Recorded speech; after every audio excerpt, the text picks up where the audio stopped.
All right. First and foremost, I'd like to start with what brought me to the CSANG. Initially, when I got here the first year, there was this orientation process, and then I remember in our faculty there were these faculty mentors, so to speak. And there was this one lady that stood out, and I was like, "Yo, I wonder who that is." But anyway, I saw her then. I was like, "Okay, I like her. I would like to get to know who this person is." Time went on. First year went on, and then there was this activation at the student center where suppose now it's called education and awareness, telling us that there's this sort of training happening. And I suppose at the time I was like, why do I need that? I don't really need to do that. The day went past and I was like, okay, you know what? Let me go test for HIV at the clinic. I get to the clinic and see this counselor. I think her name was Bonolo, if I'm not mistaken.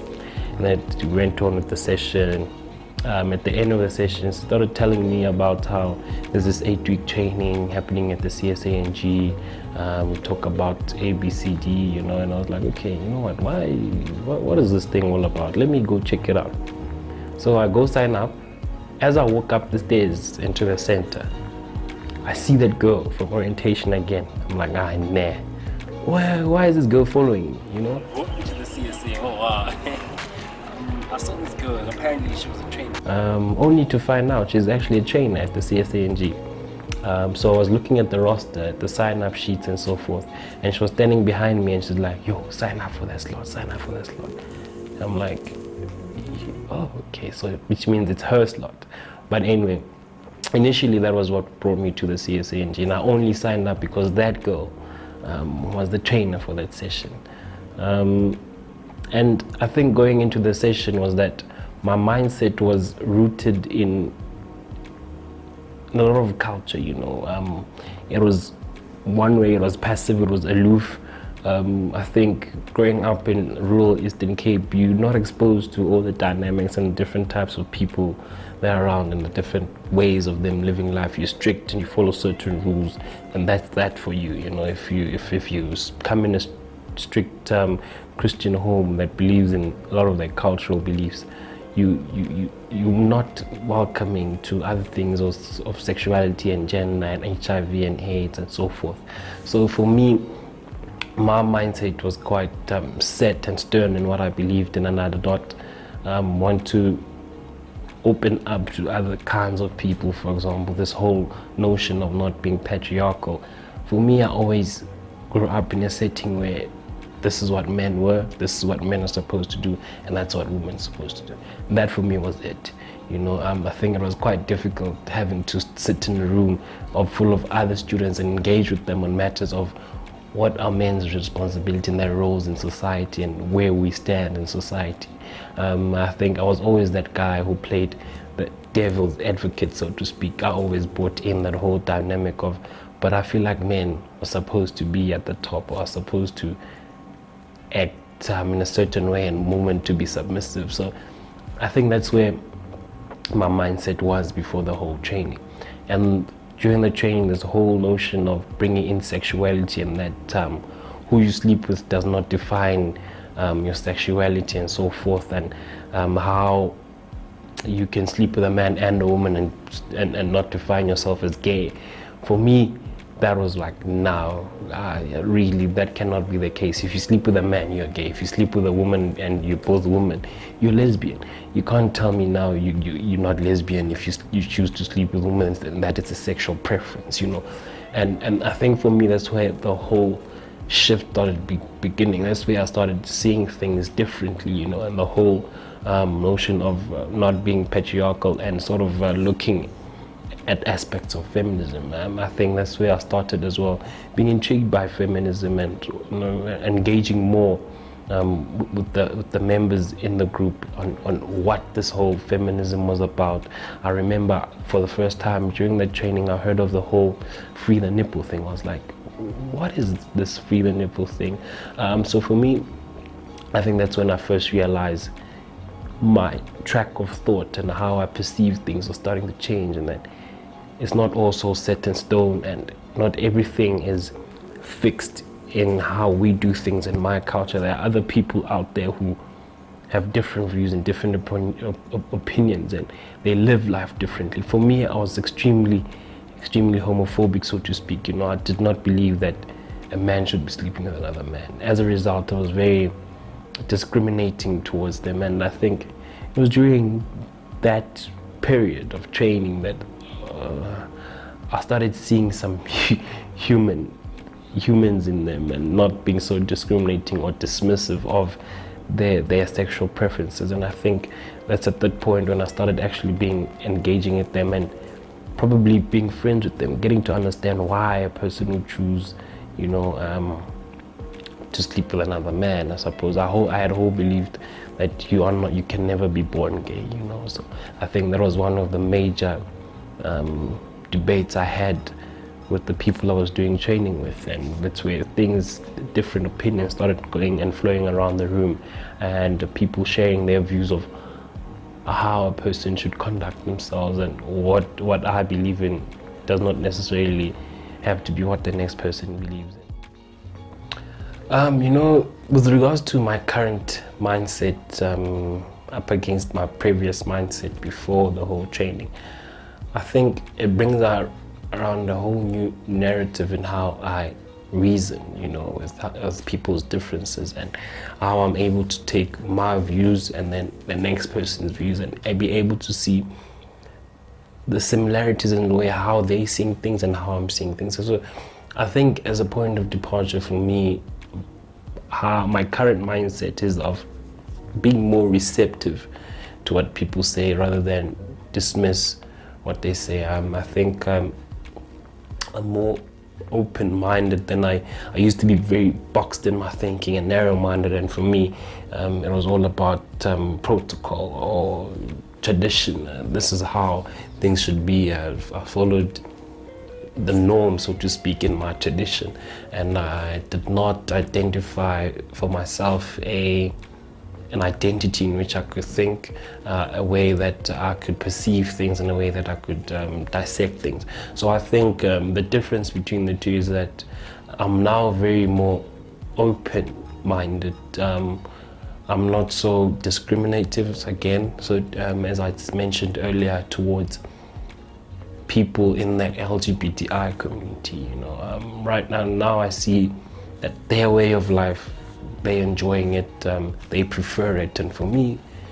it may not be my preference, but at least I should let them be the people that they are and allow them to live in the space that they're in as they allow me to live in my space, and don't judge me for who I am. But furthermore to that, when it went on to now being part of the whole Befriender interviews and the training, you know, I remember trying to think to myself, how could I really prepare for this interview? You know, I've never been in a space where I'm going to an interview for something that's more community orientated, students orientated, you know, more volunteering work, you know. So the night before, I didn't know whether to be formal, not to be formal. How should I present myself? Should I just be myself, or should I be formal in my speech as well? And I don't know how that went, but I got to the CSA, and Tyembile was conducting my interview, and I was like, okay, how should I phrase my sentences so as to be chosen here? So I think at the end of the day, I just told myself, listen, this is voluntary work, you know. They're probably looking to have a person be themselves, and they're looking at the kind of person that they are. So I suppose at that point in time, I decided, you know what, I'll just be myself and see what happens from there, to whether I fit in or not. Because I was being, my past experiences had never been that of voluntary work or working with students or doing counseling. It had always been out there, whether in the business sector, so to speak, in the private sector. But I think that was a whole new experience for me. It was a whole new dynamic of how an interview was conducted, because the entire interview was about me, you know, whereas I was used to, how can you solve this problem, or given a case study, solve that case study, bring new solutions. but in this case it was more intrinsic. It was basically self-introspection of myself, what I've done, how I handle things, my feelings. So it was basically me. I think, I suppose I like that. And furthermore, when it came to the training itself to become a counselor, it was very interesting because you got to know more of yourself. Never had I been in a space where you need to actually get in sync with who you are, understand your own feelings before you understand other people's feelings, or so to speak. So for me, it was very tolling, draining emotionally, because now you have to really look into yourself, your past experiences, where you were, the things that you've gone through, how you dealt with them. So now you had to go back into your own life, the things that you experienced, how did you deal with them? So because now you can't help other people through their own experiences if you haven't dealt with yours. What I learned was that now you could be in a counseling session, someone says something and it triggers something from your own past, and instead of identifying the fact that now your own personal feelings are coming to a factor, you now take on what they're saying, and it won't help anyone. You both get emotional, and so to speak. So I think for me that was a very great first 5 days of self-introspection and dealing with myself and being able to identify my own emotions before the other person's emotions, and taking them on, regardless of how difficult it was. You could see people in the room, how heavy the room felt, how people were now being able to express things they'd never expressed to other people. You saw a side to people that you'd never thought they had. You'd see a person, how strong and how put together they were on the streets, but when we were doing those exercises, those people now, you could see their vulnerabilities. So I think for me that was one of the highlights,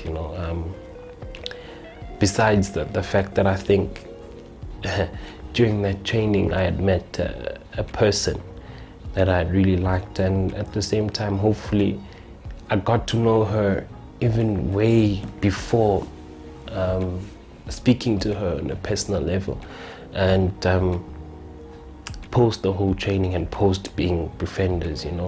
I think she's now a person I'm hoping to spend the rest of my life with, God willing. And that was, I think, one of the blessings I'd had, having gone to that training, and a very major learning curve in my life, I suppose, giving me an opportunity to be in sync as well again with my own understanding and my own emotions. And I think it leads on to how the center has influenced me. It has been, in essence, really, I think it all leads to one point of how the center has really influenced me. It has taken a young, naive boy that was starting his first year, coming from an all-boys school, being in classes with boys in his entire life, from grade 1 to matric. It has taken him out of his comfort zone, put him in a space of different views, different opinions, and different ways of life that people are living, different religions, so to speak, and allowed me the opportunity to realize that there's much more than the world I'm used to. Then there's much more than, I suppose, the doctrine that has been placed in my life, the way in which a young boy must be raised. There's much more than the traditions we learned in an all-boys school, the traditions I've learned in my culture. So I suppose the way it has influenced me as well is in my way of thinking and the way of perceiving and how to influence other people. It has changed the way I interact with other people. I'm able to enter into circles that originally I'd never been able to penetrate. I'm able to speak to people I'd never thought I'd be speaking to. And I think primarily the major point that I've been influenced was the whole thing about sexuality. I think that was one of my major setbacks at the beginning of this whole thing, that you can't change what I believe in with regards to that. So I really think it has changed my whole agenda on life, on how to conduct myself further and how to engage with people. So more so than anything, it has improved my people skills. It has given me knowledge of how to live in society with regards to HIV and AIDS. I think more so the counseling has given me on how to deal with people, how to handle people, and how to engage with them on a more personal level without imposing my beliefs on them, without me giving direction for them or giving them telling them what to do. So I think that's just about all that I can think of at this stage, and hopefully more people can be influenced, more people can be changed in the way I've changed my perceptions and views in society, and my role in society has evolved over the past few years that I've been actively engaged with the center. So may it continue to be blessed and change more lives.